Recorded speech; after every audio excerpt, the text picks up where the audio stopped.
c'est pas un message contre lui, moi c'est mon message à moi. Ce monsieur-là, je le pardonne pas.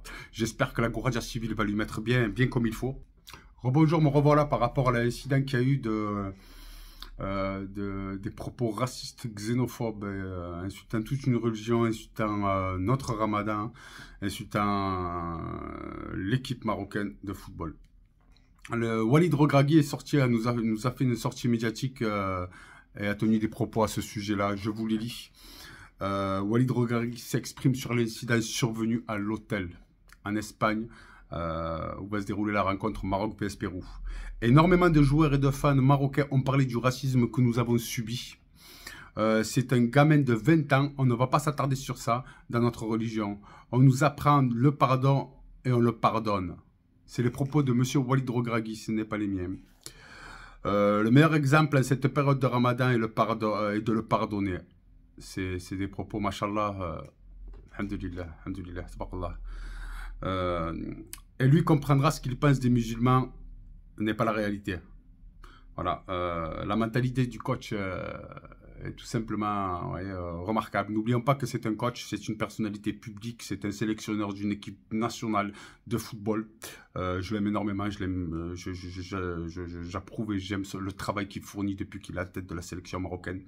Et je le suis comme beaucoup de Marocains, on l'aime et on l'encourage à faire ce qu'il fait puisque... Il est en train de faire un énorme travail par rapport avec l'équipe nationale du Maroc. Après, il ne faut pas oublier que c'est une personne, une personne connue maintenant, oui, mondialement. Après, il ne faut pas oublier aussi que non, moi je le pardonne pas, ce mec, à ce monsieur-là, je le pardonne pas. J'espère que la Guardia Civile va lui mettre bien comme il faut, hein, bien comme il faut et à lui, à ses potes. Parce que si ça aurait été un Maghrébin qui aurait fait ça et qui aurait parlé d'une église ou d'une religion catholique, je peux vous garantir qu'il n'aurait pas vu le jour pendant 6, 7 ou 8 ans, surtout en Espagne ou dans les pays pas loin de l'Espagne. Ok, moi le respect, je le connais, j'ai été éduqué avec ça, ok.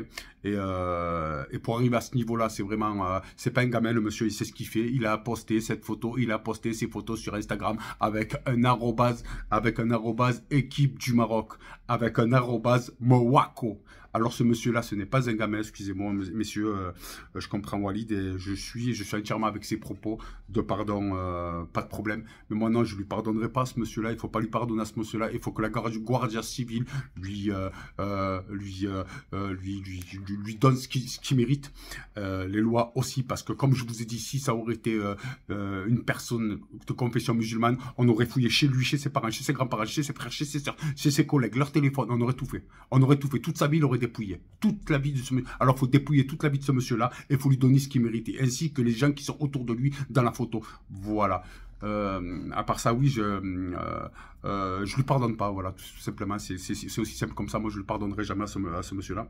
Voilà, je suivrai l'affaire de très près. N'oublions pas que Walid Regragui, oui, c'est les mots, il a de beaux mots et voilà, mentalité de coach, mentalité de manager. Là, j'ai mes mots à moi puisque je ne suis pas sélectionneur de l'équipe du Maroc. Si j'aurais été sélectionneur de l'équipe du Maroc ou entraîneur d'une équipe professionnelle, bien sûr qu'on est dans l'apaisement, bien sûr qu'on est dans le calme, dans une logique, on va dire, une logique envers les médias, mais non, il n'y a plus de logique à avoir avec ces gens-là, ok, parce que comme je vous le redis, je vous le redis, il mettait à la place, il aurait été un musulman, toute sa famille serait passée.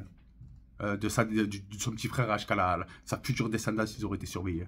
Alors ce monsieur-là, faut pas le lâcher, faut pas lui pardonner. Il faut suivre vraiment cette affaire de très près et voir aussi les personnes qui sont autour de lui, parce que bon, l'équipe nationale du Maroc mange là-bas, dort à l'hôtel, et je pense qu'il faut pas trop avoir confiance en ses cuisines.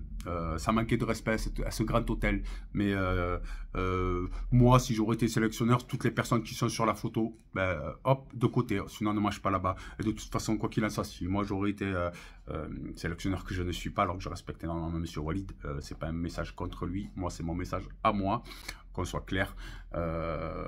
Pas de confiance, quoi. Voilà, tout simplement, il n'y a pas de confiance. Simplement, une histoire comme ça, comment voulez-vous avoir confiance à manger des repas dans un hôtel comme ça, alors qu'il n'y a que le monsieur qui a été pris par les policiers, que son entourage est resté là-bas à l'hôtel. À travers ça, je vous souhaite une bonne fin de jeûne pour ce soir. ça comme pour ce soir. Il ne faut pas lui pardonner à ce jeune homme-là. Et il faut vraiment, moi je pense qu'il faut vraiment aller chercher sur cette photo et aller voir les personnes qui sont autour de lui et ne rien lâcher. Voilà. Il faut vraiment, non, non, il faut pas lâcher. Pour moi, une histoire comme ça, c'est pas négligeable. Une personne de confession musulmane, je peux vous garantir que ça aurait fait du gros bruit. Il faut que ça fasse du bruit. Il faut qu'on voie la Guardia Civile et les juges et les États espagnols, l'État espagnol, la justice espagnole qui prennent de grosses sanctions envers ce monsieur-là.